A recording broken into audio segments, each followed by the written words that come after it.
Hi everyone and welcome to episode 19 of Women in Retail Talks. Today we're excited to share a presentation from this year's Girl Talks West event featuring Brenda Van Camp, founder of Sharp Alice, a women's consulting firm. Listen in as she shares the one trick that can make or break a leader. And now, on to the show. So actually, until about a year ago, I was one of you guys because I was for about 10 years the global head of marketing for Christie's, the auction house. And then I actually moved over here to become the CMO of a software company. And then about a year ago, I left them. And, I just wanted to say, I think Michelle, we can all agree, has become an interesting woman. I think you've achieved that goal. And I also think it's I was just listening to Laura and her mentioning her mother.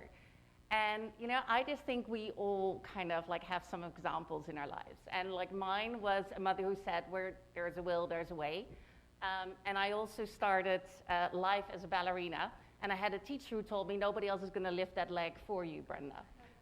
So when about a year ago I left my job, I also happened to realize that I met the love of my life here, but all the great CMO jobs were on the East Coast. And for the first time in my career, I made a different decision. I had always been a lifelong learner. I loved really training the women and men on my team to become the leaders, the next generation of leaders. And as I was doing this, I was doing some work on myself, and I was still mentoring lots of people who had worked for me. And eventually, what was a passion project, somebody said to me, Brenda, you're considering commuting to this new divisional CEO job in Boulder. And then you get really excited when you talk about this side project. How about if you put all that energy and love into maybe blowing that passion project out of the water? So that was Sharp Alice. And the topic I want to talk to you about, I could talk about that, by the way, for hours. But the topic I want to talk to you about is actually a leadership skill that isn't actually leadership skill. It's the actual process through which we exercise leadership, and that is communication. Because, when you are, let me just see, we're way too far ahead. I didn't even touch a thing. Here we go. Where are we? Here we go. Because actually, when you're a leader, your communication goes way beyond what you say. It is really about who you are. It is what you do. It's what you decide, it's what you emote, it's all of that. And when you're a leader, all your actions are constantly evaluated by those you lead. And they then take a cue from that to inform their own decisions, their own actions, their own behavior. So what I want to share with you today is, about 5 principles. I know you've already a lot has been imparted to you, so I'll try and keep it tight. So I'm going to share with you 5 principles that I want you to heed every day and always, okay? So the first one is practice what you preach because they will do as you do. Now this sounds really simple and incredibly obvious, but actually it is where often many leaders trip up every day and miss the opportunity to really be credible and trustworthy. Because you see, in the face of all those daily pressures of difficult colleagues and overflowing inboxes and looming deadlines, it is hard to consistently embody the values and visions of your leadership. But it's really those leaders who do that. Even for the smallest or the biggest action or decision, they are the ones who demonstrate that they have the credibility and trustworthiness that makes people want to follow them. So really think about it, because it requires a level of mindfulness and a level of self-control that actually is quite hard. So sounds super easy, pretty damn hard, because it also means something else. You have to know what you stand for. I love the movie Hope's Float with Sandra Bullock, where she has to do all the eggs, and she has to find out what kind of eggs she actually likes. So it's a little bit like that in leadership. You have to know what you stand for. And I always say we break it down in 4 parts at Sharp Alice. We say you have to first know how you lead yourself. So what do you stand for? Then you have to know how you lead others. Then you have to know, what you require in standards of performance. And lastly, you have to know where you stand on regarding kind of life versus work. Listen to Laura. She clearly knows where she stands on each of those, and therefore she can articulate those really clearly. Same goes for Michelle. And that's why you want to follow them. I don't know about you. I would apply for a job with each of them. So this is again so one thing is to say practice what you preach because they will do as you do, but you also have to start by knowing what you want to preach. So let's go over to the second one. Control your silent signals because they speak volumes. When we speak, actually there are a lot of nonverbal signals that are going on that influence how you actually receive or interpret a message. And there are seven of them, and this thing has a mind of its own. Let me try one more time. Yeah, okay, we're gonna stick with that one. So when you think about the kind of 7 nonverbal aspects, okay, first of all, and this doesn't matter whether you're a guy or a gal, it's your physical appearance, okay? Then there's eye contact, there is your facial expressions, then there is your vocal cues, there is timing and pacing of what you say, and then there's actually, what we call territory and personal space. Now, the reason I kind of calling them all out, and we're gonna go over them, is that if you don't control them, then these kind of hidden cues can actually undermine what you want to say. Because the annoying or uncanny thing about your body is that it usually has an uncanny way of actually showing what you truly think about something, even if your words say something different.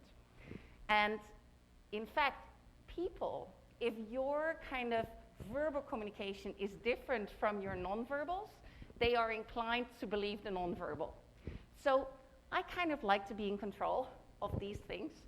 So I want to take you through kind of each of them, just so you have a flavor of what they are, and that you also maybe start having an idea of how you can play with them. So first one, okay, it's so obvious, but we do need to talk about it. Physical appearance. Now, it's the first message that people get about you when they have a face-to-face meeting with you, okay? And people tend to base their judgments about you on that. So you kind of want to think about kind of, what personality you want to project. And by the way, that might differ by occasion, by day, by, kind of whatever meeting you're in. And don't get me wrong, I'm actually, by the way, not advocating any corporate uniform. I myself am a huge fan. If any of you, I'm European, so I have some European idols. Her name is Clara Gaymar. She was, until recently, she was the CEO of General Electric. And, she was known for her elegant motorcycle style. And even when she went to meet President Hollande of France, she still kind of, rocked up in the same gear. And I thought she was so cool. And she just, is her own person. And on the other hand, Christine Lagarde, the managing director of the IMF, she, for example, uses her bright scarves to bring the eyes up and make people face on what she has to say.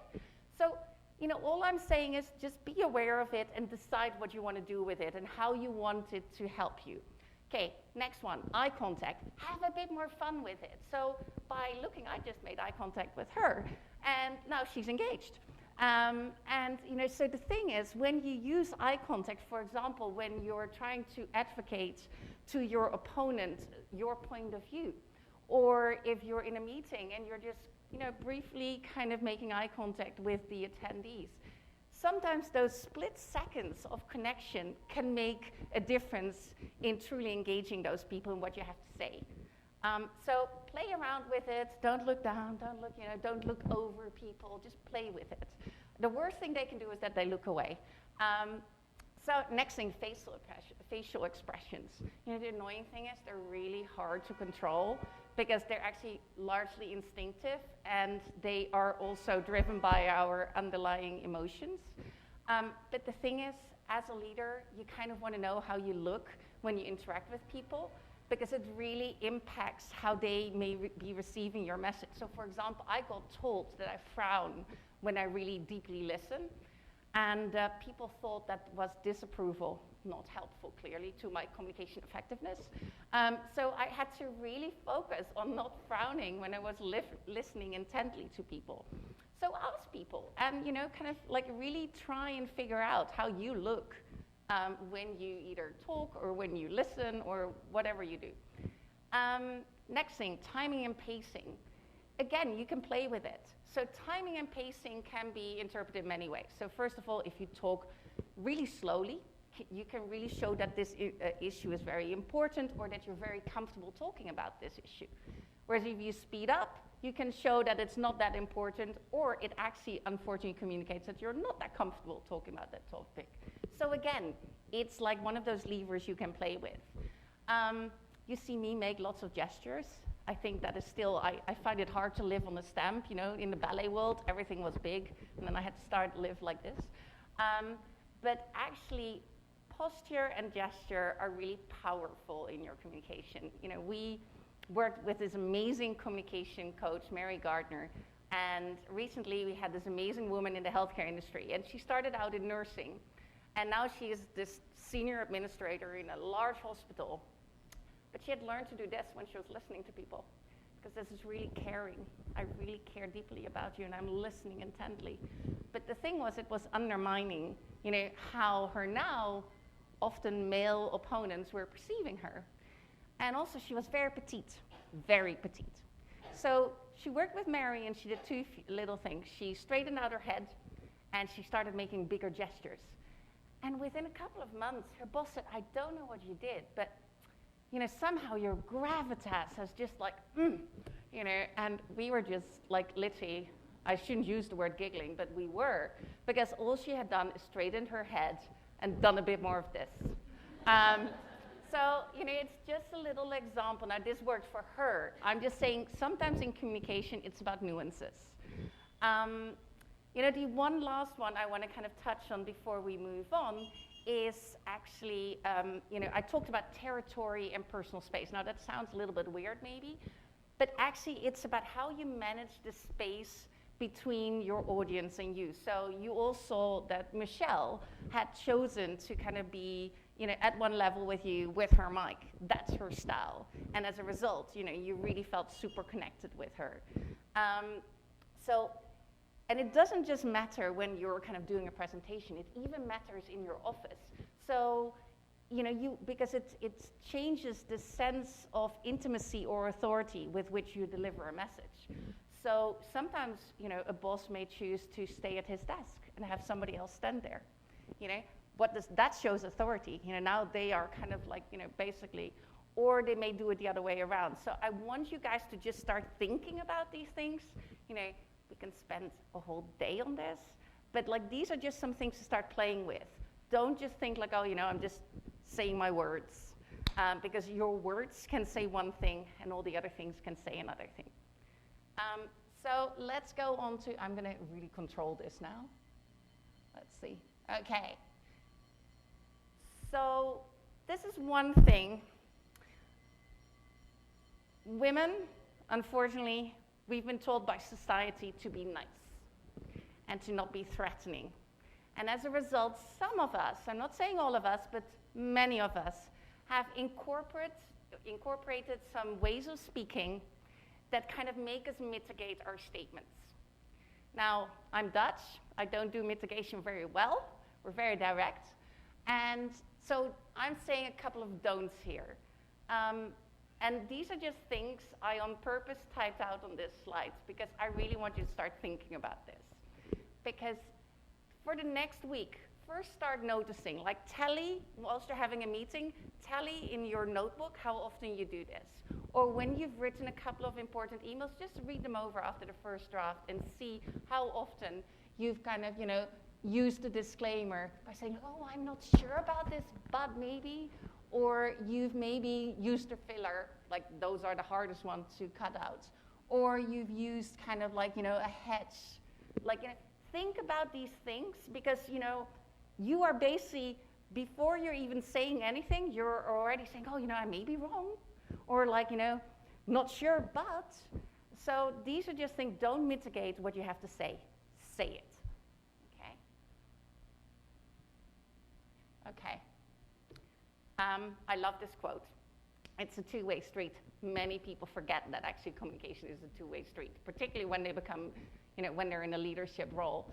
And what I love about this quote, because it so beautifully points out a pitfall that so many leaders fall into, because they fail to check that once they have delivered a message, that their audience has actually not just received, but also understood the message as intended.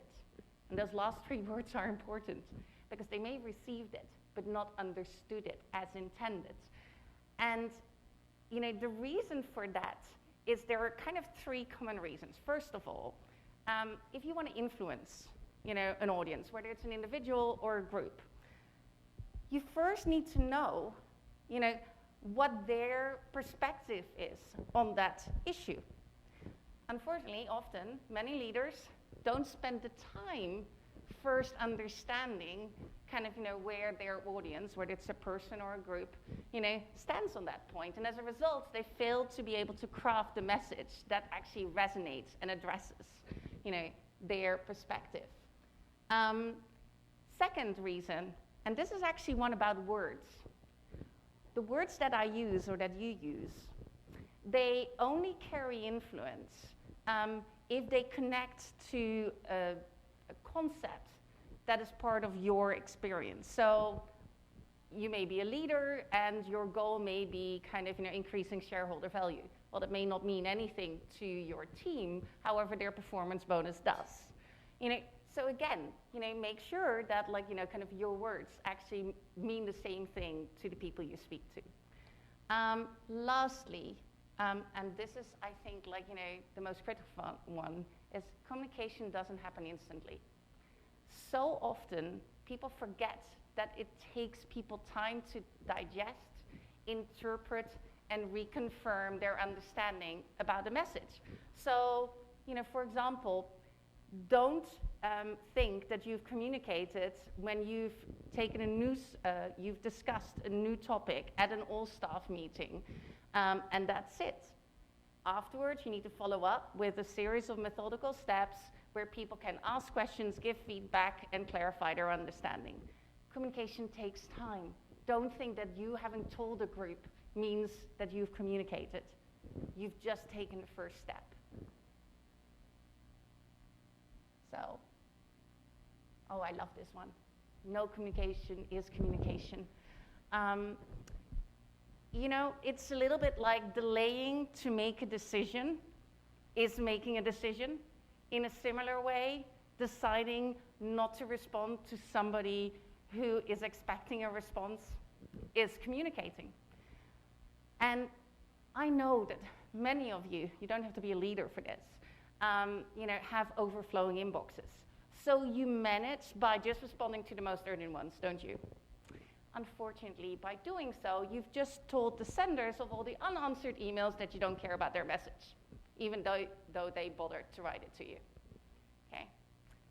So this is kind of something I want you to actually care about more, because study upon study has shown that what leaders need to show first and foremost in order for people to kind of want to follow them is actually show basic respect.